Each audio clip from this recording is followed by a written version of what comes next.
नमस्कार दोस्तों, आप सभी का फिर से स्वागत है हमारी इस नई वीडियो में। तो थोड़ी सी वार्तालाप करते हैं, ज्ञान की बातें करते हैं कुछ। तो अक्षित, कल आप क्या कह रहे थे मुझे कि भैया मुझे ही जाना पड़ेगा, जो तेरा बैंक का काम था, जो तू करने जाने वाला था। हाँ जी, हाँ जी। काम किसका था वो? काम मेरा ही था, मैं ही जाने वाला था। और कुछ चीज़ पाने के लिए तुझे कुछ चीज़ चाहिए, कौन मेहनत करेगा? खुद करनी पड़ेगी। तो एक कहावत है जो बोली जाती है सालों से, सदियों से चल रही है कि अपने मरे बिना स्वर्ग नसीब नहीं होता, स्वर्ग नहीं मिलता। अब ये दोनों तरीके से लागू होती है भाई। जब तक इंसान मरेगा नहीं तब तक वो स्वर्ग में जाएगा कैसे? स्वर्ग की इच्छा सब रखते हैं, स्वर्ग सब जाना चाहते हैं, परंतु मरना कोई नहीं चाहता। जब आप मरोगे नहीं तो स्वर्ग मिलेगा कैसे? ऐसे ही कर्मों में आ जाते हैं। अगर आपको किसी चीज़, कोई चीज़ आपको चाहिए, कोई बड़ी चीज़ आपको चाहिए, या आपको कोई भी अपना एक जो कर्म है चाहते हैं कि अरे अच्छे से हो जाए, तो भैया मेहनत तो आपको करनी पड़ेगी। आप ही मेहनत करोगे जब ही तो आपको जाकर मिलेगा। तो वही बात यहाँ लागू होती है, अपने बिना मरे खुद को स्वर्ग नहीं मिलता। तो मेहनत खुद करोगे, खुद ही उसका रिजल्ट अपने आप अच्छा होगा। मेहनत नहीं करोगे तो क्या मिलेगा? कुछ नहीं मिलेगा। तो एक नॉर्मल सा बेसिक सा जो मुहावरा है, बातें चल रही हैं सदियों से, सालों से सुनता आ रहा हूँ मैं, तो मैंने तो यही लॉजिक लगाया इसका। क्यों गलत बोल रहा हूँ, सही बोल रहा हूँ? मेरे हिसाब से एकदम सही बोल रहे हो। अच्छा। हाँ। ये तो यार उस जगह भी साबित होती है ना कि जब तक मरेंगे नहीं, मैं अगर मरूंगा नहीं तो मैं स्वर्ग कैसे चला जाऊंगा? मरना तो पड़ेगा ना भाई, एक ना एक दिन। बात बताओ, हाँ, ये स्वर्ग नर्क ये इंसान को बताया किसने? भाई देखिए, ऐसी भी कुछ चीजें होती हैं। अब 2021 चल रहा है जी। कुछ बात मैं बता रहा हूँ यहाँ, या तेरे पापा ने कुछ बात बताई है, मेरे फादर ने कुछ बताई है, मुझे पता है। आगे मैं अपने बच्चों को बताऊँगा, आगे उसमें से थोड़ा सा कम होके 90% बच्चों को पता चलेगी, कुछ कम होके 80% बच्चों को पता चलेगी। चलते चलते 100 हज़ारों साल निकल जाएंगे जनरेशन में, तो फिर वही बात आ जाएगी, ये बात किसने बताई? तो ऐसे ही सदियों से जो हमारे पूर्वज हैं, तो उनके थ्रू हम तक ये बातें पहुंचती आ रही हैं। और अगर ये बातें होती ही नहीं अस्तित्व में, तो आज नरक स्वर्ग इनकी बातें भी नहीं होती। जब तक जो चीज़ नहीं होती उसकी बातें भी नहीं होती दुनिया में। आप किसी भी चीज़ के बारे में जिक्र करो तो वो कहीं ना कहीं विद्यमान है इस दुनिया में। वो पॉसिबिलिटीज़ हैं, वो मानो या ना मानो उसके ऊपर है। मैंने बताया था ना, भूत मानो तो है, नहीं मानो तो नहीं है। तो मानने ना मानने के ऊपर है सब कुछ। इसके यहाँ दुनिया में सब कुछ है, इस ब्रह्मांड में, इस पृथ्वी पर, परंतु मानने ना मानने के ऊपर की बात है। ठीक है, चलो वीडियो लंबी हो जाएगी, श्लोकों का उच्चारण करते हैं। शुरू करते हैं श्लोक नंबर 10 का उच्चारण। ब्रह्मण्य अध्याय कर्माणि संगम त्यक्त्वा करोति या लिप्यते न स पापेन पद्म पत्र मी वाम भसा।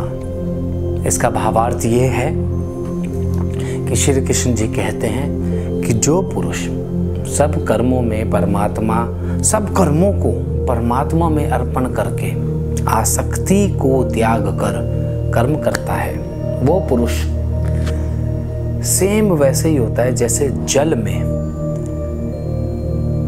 कमल की जो पंखुड़ी होती है वो कीचड़ से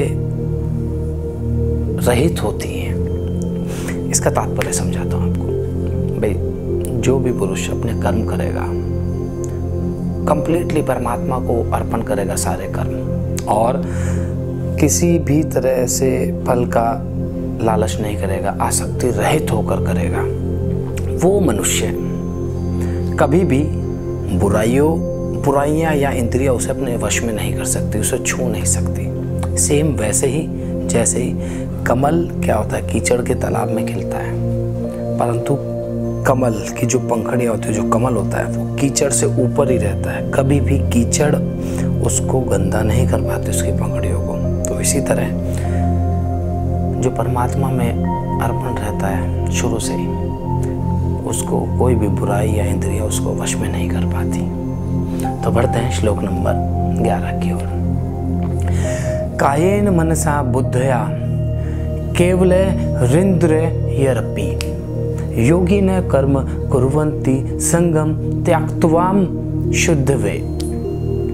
इसका भावार्थ यह है कि कर्म योगी ममता रहित बुद्धि केवल इंद्रिय, मन और शरीर से रिलेटेड जो भी आसक्ति है उनको त्याग करके अंतःकरण की शुद्धि के लिए कर्म करते हैं। तात्पर्य यह है कि कोई जो योगी हैं, जो कर्म करने वाले योगी हैं, कर्मों को कर रहे हैं, वो ममता रहित बुद्धि, मतलब ऐसी बुद्धि ना रखे कि जो किसी से अटैच्ड हो, किसी मोह माया के कंट्रोल में ना हो बुद्धि, और अपने मन को कंट्रोल में रखे और शरीर से रिलेटेड कोई भी जो अटैचमेंट है, आसक्ति है, उसको त्याग करके अपने अंतःकरण की शुद्धि के लिए कार्य करते हैं। तो कर्म योगी ये सब कार्य करते हैं। तो बढ़ते हैं श्लोक नंबर 12 की ओर। युक्त कर्म फलम त्यक्त्वा शांति मापनोति नैष्ठिक्यम अयुक्त काम कारेण फले सक्तो निबध्यते। भावार्थ यह है, कर्म योगी कर्मों का फल को त्याग कर भगवत प्राप्ति रूप, भगवान के रूप को प्राप्त करने के लिए, कहते हैं ना परब्रह्म को, जो मैं शुरू से समझाता हूँ कि परम तत्व को प्राप्त करने के लिए शांति को प्राप्त होता है। और सकाम पुरुष क्या होता है? जो सेल्फिश होता है, सेल्फिश पुरुष होते हैं, वो कामना की प्रेरणा से, मतलब किसी फल की इच्छा से आसक्त होकर बंधा रहता है। अब इसका तात्पर्य यह है, जो कर्म योगी होते हैं वो अपने फलों की आसक्ति को त्याग देते हैं। कोई अटैचमेंट नहीं, कोई किसी चीज़ का रिजल्ट नहीं जानना, और फल की इच्छा से काम नहीं करते कि भाई मैं ये करूँगा तो मुझे बदले में ये मिलेगा। तो ऐसे मनुष्य परमात्मा को, भगतत्व को प्राप्त होते हैं, उन्हें परमात्मा प्राप्त होते हैं, परम तत्व प्राप्त होता है, भगतत्व प्राप्त होता है। परंतु उसके विपरीत जो सेल्फिश लोग होते हैं वो तो ऑब्वियसली कोई भी काम करेंगे फल की इच्छा से करेंगे, तो उन्हें कुछ भी प्राप्त नहीं होता। वो केवल उनकी आसक्ति में और अपने कर्मों में ही आसक्त होकर बंधे रहते हैं। तो कहने का तात्पर्य है कि आसक्ति से युक्त लोग कुछ भी प्राप्त नहीं कर सकते। तो बढ़ते हैं श्लोक नंबर 13 की ओर। सर्वकर्माणि मनसा संन्यास्ते सुखम वंची नवद्वारे पुरे देहि नैव कुर्वन्न कार्यन। इसका भावार्थ ये है, अंतःकरण जिसके वश में है, जिस मनुष्य के वश में उसका मन है, ऐसा मनुष्य, ऐसा पुरुष, ऐसा योगी न ही कुछ करता है ना ही कुछ करवाता है। वो अपने नौ द्वार के द्वारा कर्म करता हुआ और किसी भी विषय में ना सोचता हुआ केवल उस परमात्मा के विषय में सोचता है, उस परम तत्व के विषय में सोचता है, और उससे रिलेटेड कोई भी फल की इच्छा नहीं रखता। मतलब उस प्रोसेस को भी वो नहीं सोच रहा है। अब तात्पर्य यह है, वो 9 द्वार कौन से हैं? 2 आँखें, 2 नाकों के छिद्र, 2 कान, मुंह, और जो हमारे शौच करने की जगह हैं, वो सब ये करके शरीर में 9 द्वार होते हैं। तो वो ये सब प्रक्रियाएं कर रहे हैं क्योंकि प्रकृति से बंधी हुई ये प्रक्रियाएं हैं। इनके बारे में सोचता ही रहेगा कि नहीं मुझे तो शौच करना है, तो बैठ के सोचता है। ऐसा थोड़ी है। जो आदमी को कर्म करना है, सुबह उठ के अपना उठे, फ्रेश होने जाए, शौच करके आए, सोचना तो नहीं पड़ेगा ना कि मुझे शौच करना है। तो ये वाली चीज़ है, कुछ बात ही चल रही है तो अपने आप कान में आ रही है, तो वो तो उसके अंदर है ना कि वो उस चीज़ को ग्रहण करे या त्याग दे या सोचे ही ना उसके बारे में। तो ये इन सब इंद्रियों के द्वारा कर्म करते हुए भी वो इनके कंट्रोल में नहीं है। ना ही वह कुछ करता है, ना ही वो कुछ करवाता है। तो इसमें वो कर भी कुछ नहीं रहा है, करवा भी कुछ नहीं रहा है, सारे कर्म कर रहा है इंद्रियों के द्वारा और परमात्मा को सोच रहा है, परमात्मा में लीन है। बस वो अपने कर्म करता जा रहा है। तो दोस्तों आज के लिए इतना ही। मिलेंगे अगली वीडियो में नए श्लोकों के उच्चारण के साथ। शायद आप सभी को समझ में आ रही होगी क्योंकि थोड़े से टफ होते जा रहे हैं श्लोक।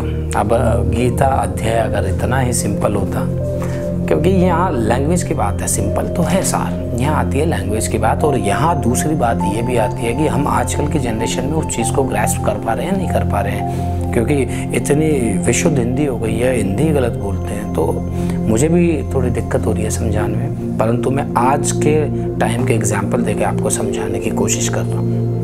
तो दोस्तों मिलेंगे अगली वीडियो में नए श्लोकों के उच्चारण के साथ। तब तक के लिए राधे राधे।